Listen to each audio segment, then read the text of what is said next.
ಆ ಥರ ಎಲ್ಲ ಏನೂ ಇಲ್ಲ. ನೀನ್ ಸುಮ್ನೆ ಇರು. ಭೂಮಿ, ಸಂಸಾರ ಅಂದ್ಮೇಲೆ ಗಂಡ ಹೆಂಡತಿ ಮಧ್ಯೆ ಪ್ರೀತಿ, ಒಪ್ಪಿಗೆ, ಅಪ್ಪುಗೆ ಜೊತೆ ಈ ರಗಳೆ ಮನಸ್ತಾಪನೂ ಇರುತ್ತೆ. ಅದ್ ಸಹಜ ಕಣೆ ಪುಟ್ಟಿ. ಎಲ್ಲರ ಜೀವನದಲ್ಲೂ ಇರುತ್ತೆ. ಆದ್ರೆ ಅದನ್ನ ಮನ್ಸಿಗೆ ಇಟ್ಕೋಬಾರ್ದು. ಮರ್ತ್ ಬಿಡ್ಬೇಕು. ಅದ್ರಿಂದನೇ ಗಂಡ ಹೆಂಡತಿ ಬೇರೆ ಆಗಿ ಸಂಸಾರ ಹಾಳಾಗೋಗೋದು. ಈ ಸಂಸಾರದ ರಗಳೆ ಶಿವ ಪಾರ್ವತಿನೇ ಬಿಟ್ಟಿಲ್ವಂತೆ. ಇನ್ನ ನಾವು ಮನುಷ್ಯರು ಅಲ್ವಾ? ನೋಡು, ನಾವು ಒಬ್ರನ್ನೊಬ್ರನ್ನ ಎಷ್ಟು ಬೇಗ ಅವರ ತಪ್ಪುಗಳನ್ನ ಕ್ಷಮಿಸಿ ಮುಂದಕ್ಕೆ ಹೋಗ್ತೀವಿ ಅನ್ನೋದೇ ತುಂಬಾ ಮುಖ್ಯ ಆಗತ್ತೆ. ಆಗ್ಲೇ ಜೀವನ ಚೆನ್ನಾಗಿರೋದು. ನೀನಿನ್ನೂ ಮದ್ವೆ ಆಗಿ 1 ವರ್ಷ ಆಗಿಲ್ಲ. ಇನ್ನು ಎಷ್ಟೋ ವರ್ಷ ಜೀವನ ನೋಡ್ಬೇಕಿದೆ. ಅದಕ್ಕೆ ಅಲ್ವಾ ಅನುಭವ ದೊಡ್ಡದು ಅನ್ನೋದು. ಎಲ್ಲಾನು ಅನುಭವಿಸ್ಬೇಕು. ಅದರಿಂದ ಪಾಠ ಕಲಿಬೇಕು. ನಂಗೊತ್ತು, ನನ್ ಭೂಮಿ ತುಂಬಾ ಜಾಣೆ. ಎಲ್ಲ ಬೇಗ ಕಲ್ತ್ಬಿಡ್ತಾಳೆ. ಭಾಗ್ಯಕ್ಕ, ಭೂಮಿ, ಲಕ್ಷ್ಮಿ, ಬಾ. ಇಷ್ಟ ದಿನಕ್ಕೆ ಈಗ ನೆನ್ಪಾದ್ನಾ? ಹೇಗಿದ್ಯಾ ಭಾಗ್ಯಕ್ಕ? ಆರೋಗ್ಯ ಹೇಗಿದೆ? ಚೆನ್ನಾಗಿದ್ದೀನಿ. ನಮ್ ಭೂಮಿ ಜೊತೆಗೆ ಇಡೀ ಮನೆಯವರೇ ನನ್ನ ಸಖತ್ತಾಗಿ ನೋಡ್ಕೊತಾ ಇದ್ದಾರೆ. ಒಳ್ಳೆ ರಾಜಮಾತೆ ತರ ಇದೀನಿ. ಅಷ್ಟಾದ್ರೂ ನೆಮ್ಮದಿ ಅಲ್ವಾ ಭಾಗ್ಯಕ್ಕ? ಅದ್ ಸರಿ, ಭೂಮಿ ಯಾಕ್ ಡಲ್ ಆಗಿದ್ದಾಳೆ? ನೋಡು, ನಿನ್ ಮುಖದಲ್ಲೇ ಗೊತ್ತಾಗ್ತಾ ಇದೆ. ಅಮ್ಮ, ಅವ್ ಲಕ್ಷ್ಮಕ್ಕ, ನೀನು ಅಮ್ಮ ಮಾತಾಡ್ತಾ ಇದ್ರಲ್ಲ, ಅದಕ್ಕೆ ಸುಮ್ನೆ ಕೂತಿದ್ದೆ ಅಷ್ಟೇ. ನಿಮ್ ಮಾರು ಟೀ ಕುಡ್ದು ತುಂಬಾ ದಿನ ಆಯ್ತು. ಒಂದ್ ಗ್ಲಾಸ್ ಟೀ ಮಾಡ್ಕೊಡ್ತೀಯಾ? ಖಂಡಿತವಾಗ್ಲೂ ಮಾಡ್ಕೊಡ್ತೀನಿ. ಅಮ್ಮ, ನೀನ್ ಟೀ ಕುಡಿತಾ ಇರು. ನಾನ್ ಶಾರದಮ್ಮಂಗ್ ಮಾತ್ರೆ ಕೊಟ್ಟು ಲಕ್ಷ್ಮಕ್ಕಂಗ್ ಟೀ ಮಾಡ್ಕೊಟ್ ಬರ್ತೀನಿ. ಲಕ್ಷ್ಮಕ್ಕ, ಲಕ್ಷ್ಮಕ್ಕ, ಯಾಕೆ ಹೀಗೆ ಹೇಳ್ಕೊಂಡ್ ಬರ್ತಿದ್ಯಾ? ಏನ್ ವಿಷಯ? ಅದನ್ನ ಹೇಳ್ಬೇಕಾಗಿರೋದು ನೀನು ಭೂಮಿ. ಬಂದಾಗಿಂದ ನಿನ್ನ ನೋಡ್ತಿದ್ದೀನಿ ಭೂಮಿ. ತುಂಬಾ ಬೇಸರದಲ್ಲಿದ್ಯಾ. ಮನ್ಸಲ್ಲಿ ಏನ್ ಇಟ್ಕೊಂಡು ಕೊರಗ್ತಾ ಇದ್ಯಾ? ಏನು ಅಂತ ಹೇಳು. ಏನ್ ಲಕ್ಷ್ಮಕ್ಕ? ನಾನ್ ಕೊರಗ್ತೀನ? ಅದು ಈ ಭೂಮಿ. ಅಲ್ಲ, ನಿಮಗ್ ನನ್ ಬಗ್ಗೆ ಚೆನ್ನಾಗ್ ಗೊತ್ತಲ್ಲ. ಈ ಭೂಮಿಗ್ ಒಂದ್ ವೇಳೆ ಬೇಜಾರಾದ್ರೆ ಯಾರ್ ತಲೆನಾದ್ರೂ ಕೊರಿತಾಳೆ ಹೊರ್ತು ಕೊರಗಲ್ಲ ಅನ್ನೋ ವಿಷಯ ನಿಮಗ್ ಗೊತ್ತಿಲ್ವಾ ಅಕ್ಕ? ಸಾಕು ಭೂಮಿ. ನೀನು ಭಾಗ್ಯಕ್ಕನ ಹತ್ರ ಮುಚ್ಚಿಟ್ಟಾಗೆ ನನ್ನ ಹತ್ರ ಮುಚ್ಚಿಡ್ಬೋದು ಅಂತ ಅನ್ಕೊಂಡಿದ್ಯಲ್ಲ, ಅದು ನಿನ್ ಕೈಲಿ ಆಗಲ್ಲ. ಸತ್ಯ ಏನು ಅಂತ ಹೇಳಿರು. ನಿನ್ನನ್ನೇ ಕೇಳ್ತಿರೋದು ಭೂಮಿ. ಅದೇನು ಅಂತ ಹೇಳು. ಲಕ್ಷ್ಮಕ್ಕ, ಭೂಮಿ, ಯಾಕೆ ಅಳ್ತಿದ್ಯಾ? ಏನಾಯ್ತು? ಏನಾಯ್ತು ಭೂಮಿ? ಲಕ್ಷ್ಮಕ್ಕ, ಇನ್ ಒಂದೇ ಒಂದ್ ವಾರದಲ್ಲಿ ನನ್ನ ಸಾಹೇಬ್ರ ಕಾಂಟ್ರಾಕ್ಟ್ ಮುಗ್ದೋಗುತ್ತೆ. ಅಮ್ಮ ಇನ್ನ ಪೂರ್ತಿಯಾಗಿ ಗುಣನೂ ಆಗಿಲ್ಲ. ಅಮ್ಮನ್ ಪರೋಲು ಇನ್ನೂ ಮುಗ್ದಿಲ್ಲ.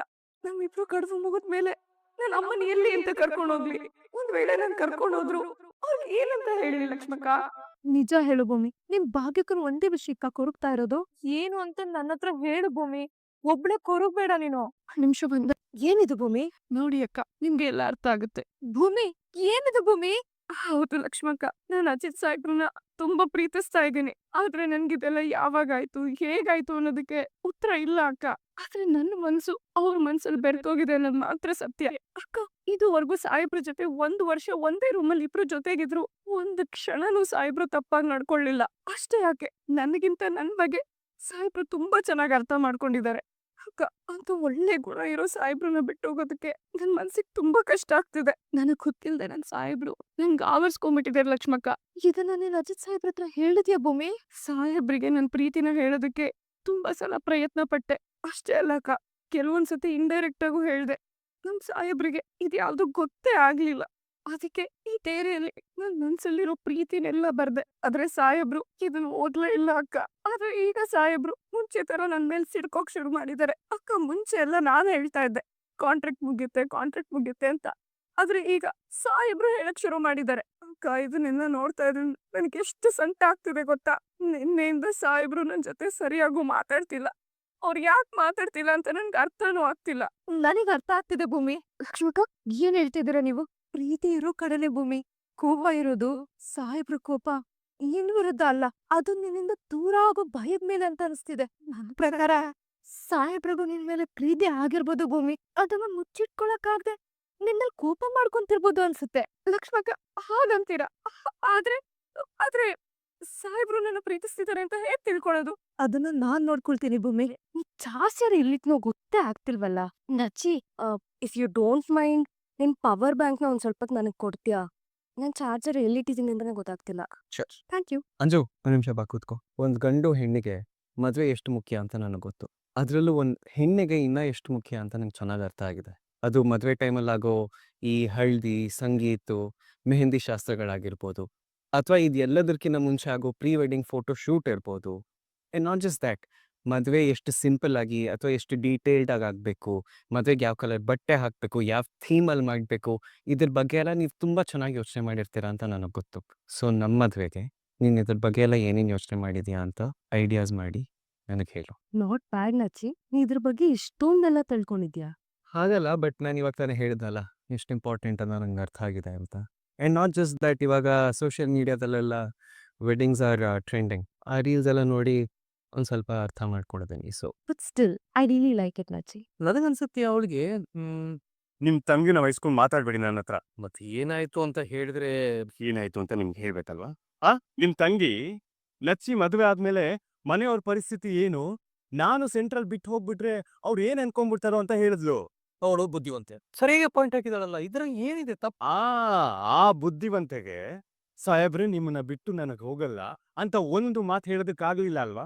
ಬುದ್ಧಿವಂತೆ ನಿಮ್ ತಂಗಿ. ಪ್ರಪಂಚದಲ್ಲಿರೋರ್ ಕಷ್ಟ ಎಲ್ಲ ಅರ್ಥ ಆಗತ್ತೆ, ನನ್ ಕಷ್ಟ ಬಿಟ್ಟು. ಅವಳ ಮನ್ಸಲ್ಲೂ ನೋವಿದೆಯಲ್ಲ. ಅದು ನೀವ್ ಹೇಳೋದಲ್ಲ, ನನಗ್ ಅರ್ಥ ಆಗ್ಬೇಕು, ನನಗ್ ಕಾಣಿಸ್ಬೇಕಾ ನೋವು. ಆಯ್ತಾ, ನಾನ್ ಈ ತರ ಗಂಟ್ಲು ಹಚ್ಕೊಂಡಂಗೆ ಕಿರ್ಚ್ಕೋತಾ ಇದೀನಿ, ನೀವು ಆಯ್ತು ಬಿಡಪ್ಪ ಅಂತ ಸುಮ್ನೆ ಕೂತೀರಲ್ವಾ? ಏನು ನೀನು ಹೀಗೆ ಹೇಳಿದ್ರೆ ಹಾಗೆ ಹೇಳ್ತೀಯ, ಹಾಗೆ ಹೇಳಿದ್ರೆ ಹೀಗೆ ಹೇಳ್ತೀಯ? ಅಲ್ಲ, ನಾನಾಗೆ ಹೋಗಿ ಹೇಳಿ ಬರ್ತೀನಿ ಅಂದು ಅದಕ್ಕೂ ನೀನು ಬಿಡ್ತಿಲ್ಲ. ಏನ್ ಮಾಡ್ಲಿ ನಾನು? ಸರಿ, ಏನ್ ಮಾಡ್ಬೇಕು ಅಂತ ಹೇಳು. ನನಗೆ ಭೂಮಿನ ಬಿಟ್ಟಿರೋ ಶಕ್ತಿ ಇಲ್ಲ ಸತ್ಯ. ಎಷ್ಟು ಕೊರಗ್ತಿದೀಯ ಅಂತ ನೀನ್ ನೋಡಿದ್ರೆ ನನಗೆ ಅಯ್ಯೋ ಪಾಪ ಅನ್ಸ್ತಿದ್ಯಲ್ಲೋ. ನೋಡು, ನೀನ್ ಈಗಲೂ ಕಾಲ ಮಿಂಚಿಲ್ಲ. ಒಂದ್ ಮಾತು ಹೇಳಿ, ನಾನಾಗಿ ಹೋಗಿ ಒಬ್ಬ ಲಾಯರ್ ಆಗೆಲ್ಲ ನಿಮ್ಮ ಅಣ್ಣನಾಗಿ ಹೋಗಿ ಅವಳ ಹತ್ರ ಹೇಳ್ತೀನಿ, ಅಜಿತ ನಿನ್ನನ್ನ ಆಳವಾಗಿ ಪ್ರೀತಿ ಮಾಡ್ತಿದ್ದಾನೆ ಅಂತ. ಒಂದು ಸರ್ತಿ ಹೂವನ್ನು ಸಾಕು. ಏನ್ ಹೇಳ್ತೀಯಾ? ಸಾಹೇಬ್ರೆ, ಪಿ ಹೇಳಿದ್ವ ನಾವು? ಪರವಾಗಿಲ್ಲ ಸತ್ಯಣ್ಣ, ಸಾಹೇಬ್ರ ಹತ್ರ ಸ್ವಲ್ಪ ಮಾತಾಡೋದಿತ್ತು. ಸಾಹೇಬ್ರೆ, ನಾನ್ ಮೊನ್ನೆ ನಿಮ್ ಮನೆಗ್ ಹೋಗಿದ್ದೆ. ಅಮ್ಮಿ ಯಾಕೋ ಬೇಜಾರಲ್ಲಿದ್ಲು. ಯಾಕಂತ? ಗೊತ್ತಿಲ್ಲ ಸಾಹೇಬ್ರೆ, ಆದ್ರೂ ನೀವಿಬ್ರು ಯಾಕೆ ಮೊದ್ಲಿನ ತರ ಇಲ್ಲ? ಹತ್ರದಲ್ಲೇ ಕಾಂಟ್ರಾಕ್ಟ್ ಮುಗಿತಾ ಇದೆ. ಅದ್ರ ಬಗ್ಗೆ ಏನಾದ್ರೂ ಯೋಚನೆ ಮಾಡಿದ್ರಾ? ಆ ಪತ್ರದಲ್ಲಿ ಏನಾದ್ರೂ ಬದಲಾವಣೆ ಆಗುತ್ತಾ ಸಾಹೇಬ್ರೆ? ಇಲ್ಲ, ಕಾಂಟ್ರಾಕ್ಟ್ ಅಗ್ರಿಮೆಂಟ್ ಬಗ್ಗೆ ಯಾವ್ದೇ ತರ ಚೇಂಜಸ್ ಇಲ್ಲ. ಹೌದಾ? ಆದ್ರೂ ಯಾಕೆ ಕೇಳ್ತಾ ಇದ್ದೀನಿ ಅಂದ್ರೆ, ಆ ನಿಯಮದ ಪ್ರಕಾರ ಈ 1 ವರ್ಷದಲ್ಲಿ ನೀನಿಬ್ರ ಮಧ್ಯೆ ಯಾವುದೇ ಪ್ರೀತಿ ಆಕರ್ಷಣೆ ಆಗ್ಬಾರ್ದು ಅಂತ ಇತ್ತು. ಆದ್ರೆ ಕೆಲವೊಂದ್ಸಲ ಮನುಷ್ಯನೇ ಮುಖ್ಯ ಆದ್ರೆ ಇದೆಲ್ಲ ಮುರ್ದ್ಹಾಕೋ ಸಾಧ್ಯತೆ ಇರುತ್ತೆ ಅಲ್ವಾ ಸಾಹೇಬ್ರೆ? ಅದಕ್ಕೋಸ್ಕರ ನೀವೇನಾದ್ರೂ ಮನ್ಸ್ ಬದಲಾಯಿಸ್ಕೊಂಡ್ರ ಅಂತ.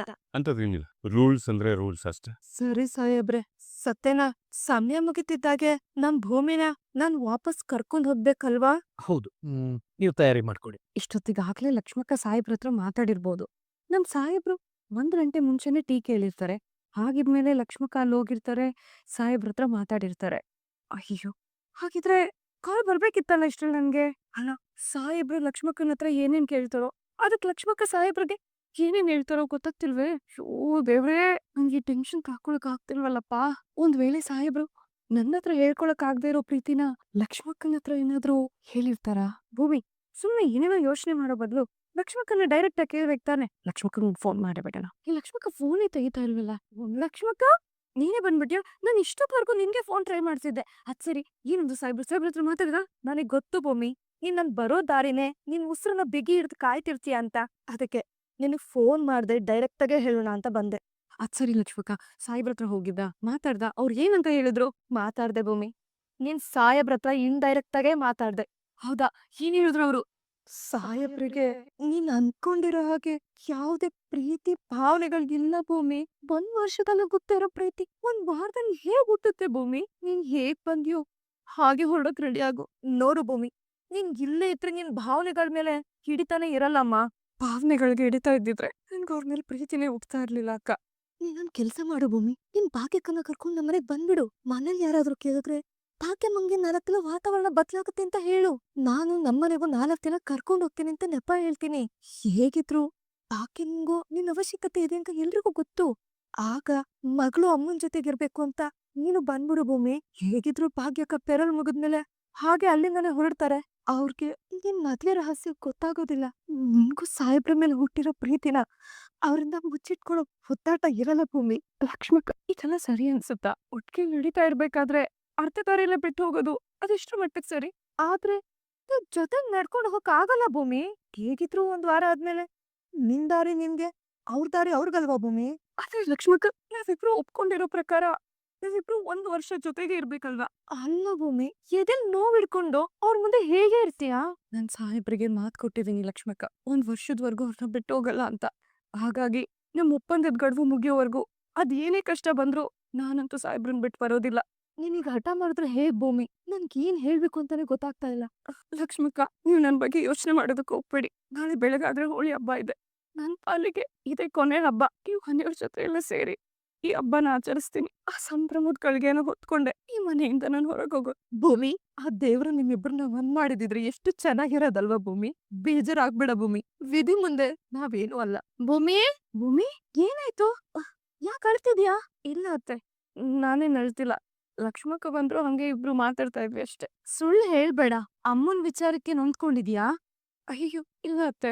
ಭೂಮಿ, ಅಜಿತ್ ಏನಾರನ್ನ? ಇಲ್ಲ ದೊಡ್ಡ ಸಾಹೇಬ್ರೆ. ಅಳ್ತಿದೆ ಅಂದ್ರೆ ಏನಾದ್ರು ಕಾರಣ ಇರ್ಬೇಕಲ್ವಾ? ನಮ್ ಮನೆ ಸೊಸೆ ಈ ರೀತಿ ಕಣ್ಣೀರ್ ಹಾಕೋದು ನಮ್ ಬೇಜಾರಾಗಲ್ವಾ? ಲಕ್ಷ್ಮಿ, ಏನಾಯ್ತು? ಯಾಕೆ ಅಳ್ತಿದ್ದಾಳೆ? ಸಾಹೇಬ್ರೆ, ಲಕ್ಷ್ಮಕ್ಕ, ನಾನ್ ಹೇಳ್ತೀನಿ. ಮಾವ, ಅದು ಲಕ್ಷ್ಮಕ್ಕ ಹೇಳ್ತಾ ಇದ್ರು ಅಮ್ಮನ ಕರ್ಕೊಂಡು ಒಂದ್ 4 ದಿವಸ ಮನೆಗ್ ಬಂದು ಹೋಗು ಅಂತ. ಅದಕ್ಕೆ ನಾನು ಲಕ್ಷ್ಮಕ್ಕನ ಹತ್ರ ಹೇಳ್ತಾ ಇದ್ದೆ, ಹೋಲಿ ಹಬ್ಬ ಮುಗಿಸ್ಕೊಂಡು ಆಮೇಲೆ ನೋಡ್ತೀನಿ ಅಂತ. ಅಲ್ವಾ ಲಕ್ಷ್ಮಕ್ಕ? ಹಾಗೆ ಅಮ್ಮನ್ ಪೆರುನು ಮುಗಿತಾ ಬಂತಲ್ಲ. ಎಲ್ಲ ಒಳ್ಳೇದೇ ಆಗುತ್ತೆ, ಯೋಚನೆ ಮಾಡ್ಬೇಡ. ಭೂಮಿ ಅಳ್ಬೇಡ, ಎಲ್ಲ ಸರಿ ಹೋಗುತ್ತೆ. ನೋಡು, ಈ ಸಲ ಶಾರದಾ, ಭಾಗ್ಯ ಅವರು ಎಲ್ಲ ಇದಾರಲ್ಲ, ಹಬ್ಬನ ಗ್ರ್ಯಾಂಡ್ ಆಗಿ ಮಾಡೋಣ. ಏನಂತೀರಾ? ನಿನ್ ಮಾತು ನಿಜ ಅಕ್ಕ. ಎಲ್ರೂ ಬಂದಿದ್ದಾರೆ. ನಾನು ಶಾರದನೂ ಇದ್ದಾರೆ. ಶಾರದಂಗೆ ಹೋಲಿ ಅಂದ್ರೆ ತುಂಬಾ ಇಷ್ಟ. ಕಡೆ ಪಕ್ಷ ನಾಳೆನಾದ್ರೂ ಅವ್ರ ಹಳೆದೆಲ್ಲ ನೆನಪು ಬಂದು ನನ್ನ ಬದುಕಿನ ಬಣ್ಣ ಬದಲಾಗ್ಲಿ. ಶ್ರವಣ್, ನಿನ್ ಬದುಕಲ್ಲಿ ಬಣ್ಣ ತುಂಬೋದಕ್ಕೆ ಶಾರದಾ ತುಂಬಾ ಬೇಗ ಹುಷಾರಾಗ್ತಾಳೆ. ಚಿಂತೆ ಮಾಡ್ಬೇಡ. ಸರಿ, ಹಾಗಾದ್ರೆ ಹಬ್ಬಕ್ ತಯಾರಿ ಮಾಡ್ಕೊಳ್ಳೋಣ. ಲಕ್ಷ್ಮಿ ಅವರೇ, ನಾಳೆ ನೀವು ನಮ್ಮ ಮನೆಗ್ ಹಬ್ಬಕ್ ಬಂದ್ಬಿಡಿ, ಆಯ್ತಾ? ಸರಿನಾ? ಯಾಕಷ್ಟೊತ್ತು? ನೀನ್ ಬಾರಿ ಕಡೆ. ಅಜಿತಾ, ಯಾಕೋ ಬರ್ತಾ ಬರ್ತಾ ಇಷ್ಟು ಲೇಟ್ ಆಗಿ ಬರ್ತಿದ್ಯಾ? ಮನೇಲಿರೋರ್ಗೆಲ್ಲ ಗಾಬರಿ ಆಗಲ್ವೇನೋ? 3 ಹೊತ್ತು ಬರೀ ಸ್ಟೇಷನ್, ಕಳ್ರು, ಕೇಸು, ಕ್ರಿಮಿನಲ್ಸ್ ಅನ್ಕೊಂಡೇ ಇರ್ತೀಯಲ್ಲೋ? ಅಲ್ವೋ? ಮದ್ವೆ ಆದ್ಮೇಲಾದ್ರೂ ಮನೆ ಕಡೆ, ಹೆಂಡತಿ ಕಡೆ ಸ್ವಲ್ಪ ಗಮನ ಕೊಡು. ಯಾಕೆ ಲೇಟು? ನಾನು ಶಾರದತೆ ಕೇಸ್ನ ಇನ್ವೆಸ್ಟಿಗೇಟ್ ಮಾಡ್ತೀನಿ. ಈ ಕೇಸಲ್ಲಿ ಲಾಜಿಕಲ್ ಎಂಡ್ ಸಿಗೋವರೆಗೂ ನಾನ್ ಮನೆಗೆ ಬರೋದು ಲೇಟ್ ಆಗ್ತಾನೆ ಇರ್ಬೋದು. ನನಗೋಸ್ಕರ ಯಾರು ಕಾಯಕ್ ಹೋಗ್ಬೇಕು. ಅಜಿತ, ಇದೆಲ್ಲ ಬೇಡ ಅನ್ಸುತ್ತೆ ಕಣೋ. ಹೇಗೂ ಶಾರದಾ ಈಗ ನಮ್ ಜೊತೆನೇ ಇದ್ದಾಳಲ್ವಾ?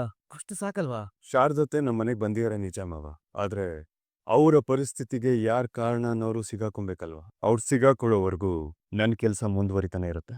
21 ವರ್ಷಗಳ ಹಿಂದೆ ಶಾರದತೆ ಕಾಣೆ ಆಗಿದ್ದು ಆಕಸ್ಮಿಕ ಅಲ್ಲ ಮಾವ. ನನಗೆ ಯಾರ್ದೋ ಪ್ರೀ ಪ್ಲಾನ್ ಅನಿಸ್ತದೆ. ಶಾರದತೆ ಅವತ್ತು ಮಿಸ್ ಆಗಿದ್ರಿಂದ ಹಿಡಿದು ನಮಗೆ ಸಿಕ್ಕಿದ ದಿನದವರೆಗೂ ಕಂಪ್ಲೀಟ್ ಆಗಿ ಇನ್ವೆಸ್ಟಿಗೇಟ್ ಮಾಡ್ತಾ ಇದ್ವಿ. ಅದ್ ಯಾರೇ ಆಗಿತ್ತು ಅಂದ್ರೂ ಅವ್ರನ್ನ ಹಿಡ್ದಿ ಕಂಬಿಯಿಂದ ನಿಲ್ಸಿಲ್ಲ. ನನಗೆ ನಚಿಕೇತ್ ಬೇಕು ಮಿಸ್ ಅಶ್ವಿನಿ ರಾಣಾ. ನಾನ್ ಬದುಕಿರೋವರೆಗೂ ನಿನ್ನ ಮದ್ವೆ ನಚ್ಚಿ ಜೊತೆ ನಡೆಯಕ್ಕೆ ನಾನ್ ಬಿಡಲ್ಲ. ನೀನು ಬದುಕಿದ್ರೆ ತಾನೆ ಸಾಯ್.